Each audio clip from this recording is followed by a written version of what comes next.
క్రైస్తల దేవునికి మహిమ కలుగునుగాక. నా ప్రియులైన వారందరికీ నా హృదయపూర్వక వందనాలు చెల్లిస్తున్నానండి. ఈ సమయంలో వాక్యంలోకి వెళ్దాము. సామెతలు 28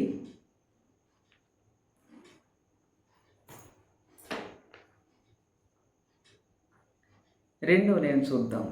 ఇది నన్ను చాలామంది ప్రభువు నమ్ముకొని కూడా భయపడుతూ ఉంటారు. చాలామంది భయపడటం వలన గురి వచ్చునని ఉన్నది కదా. మరి ఎందుకు భయపడతారు? ప్రభు ఏం చెప్పినా భయపడద్దు అన్నారు.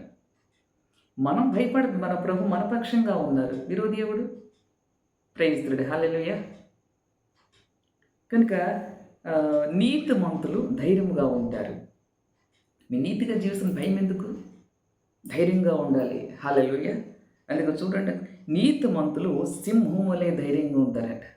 హల్లెలూయా. మనం ఎవరమండి? మీరెవరు? యూదా గోత్ర కొదమ కుమారులు కుమార్తెలు. హల్లెలూయా. భయపడకూడదు. సింహం ధైర్యంగా ఉంటుందా? భయపడుతూ ఉంటుందా? ఏమండి, అడవికి రాజు సింహం కదా. ఎలిఫెంట్ చాలా పెద్దగా ఉంటుంది సింహానికంటే కదా. అడవిలో చాలా రకరకాల యానిమల్స్ ఉంటాయి, భయంకరమైన యానిమల్స్ ఉంటాయి. సింహం దేనికి భయపడదు. హల్లెలూయా. అది చిన్నగా ఉన్నప్పటికీ ఆకారం, దాని ధైర్యం అంతే. నన్ను ఏం చేయలేదు, నన్ను ఏది ముట్ట చాలు, నన్ను టచ్ చేయలేదు అని దానికి అంత ధైర్యం ఉంది. హల్లెలూయా. ధైర్యం ఉంది దానికి. మనం కూడా ఈ లోకం మహా అరణ్యంలో మనము సింహం పిల్లలం. నీతిమంతుని రక్తంలో కడగబడ్డాం మనం. హల్లెలూయా. మన తండ్రి పరిశుద్ధుడు, నీతిమంతుడు. ఆ నీతిమంతుని యొక్క రక్తంలో కడగబడిన ప్రతి ఒక్క కుమారుడు కుమార్తె కూడా నీతిమంతురాలు. హల్లెలూయా. ఇప్పుడు నీతిమంతులు సింహం వలె ధైర్యంగా ఉంటారు అని వాక్యం సెలవిస్తుంది. మరి ఎందుకు భయపడతారు? ఏమండి, వారి నోరు చూడండి ఎట్లా ఉందో, వారి మాటలు ఎందుకు వినాలి? అసలు భయపడద్దు, అస్సలు భయపడద్దు. ధైర్యంగా ఉండాలి మనం. ఎందుకంటే మనల్ని విడిచిపెట్టలా ప్రభు మనతో ఉన్నారు కాబట్టి. హల్లెలూయా. మన పక్షంగా ఉన్నారు ప్రభువారు. దేవునికి మహిమ కలుగును గాక. భయపడకండి, విశ్వాసాన్ని విడిచిపెట్టమాకండి. ప్రభువారు మీ పక్షం ఉండి కార్యం చేయబోతున్నారు. ఒకవేళ మీకు విరుద్ధంగా మరి దుష్టుడేమైనా ఆయుధం రూపించాడా, దాన్ని విడిచేస్తాడు ప్రభువారు. హల్లెలూయా. కనుక నీతిమంతుల పక్షంగా తండ్రి ఎల్లప్పుడూ కూడా కావలిగా ఉంటాడు ఆయన. హల్లెలూయా. ధైర్యంగా ఉండండి, దేనికి భయపడద్దు.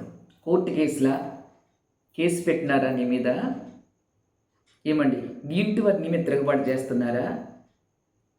నువ్వు అధికంగా స్నేహించిన బెస్ట్ ఫ్రెండా, నీ స్నేహితురాలా నీ మీద తిరగబడ్డారా?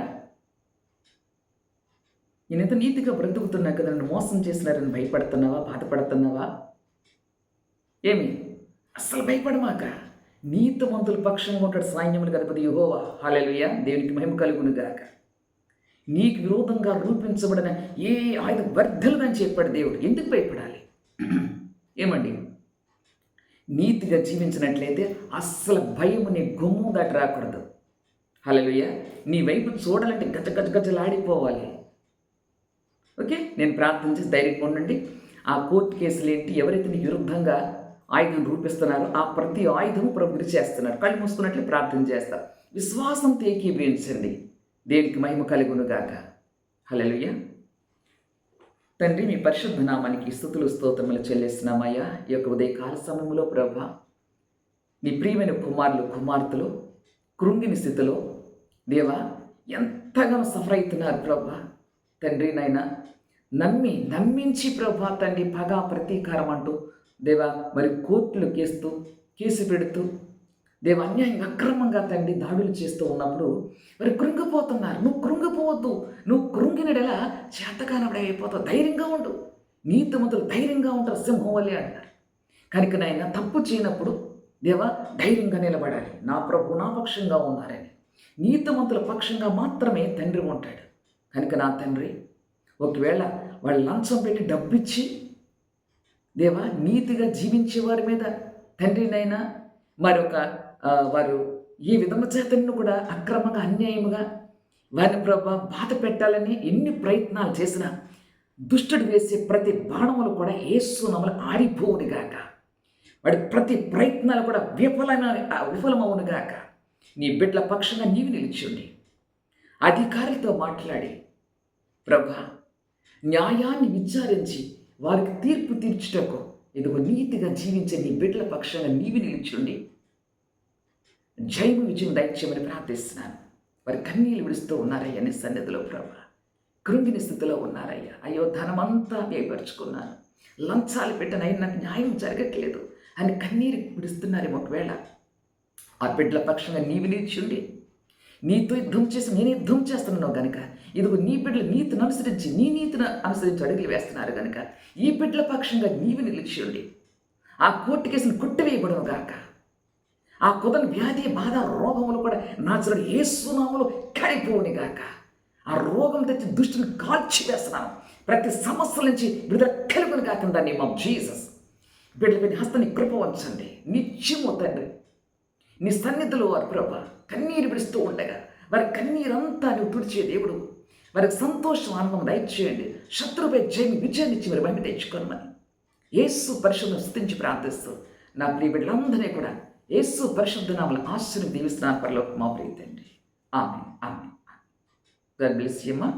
ధైర్యంగా ఉండండి. యుద్ధం యెహోవాదే.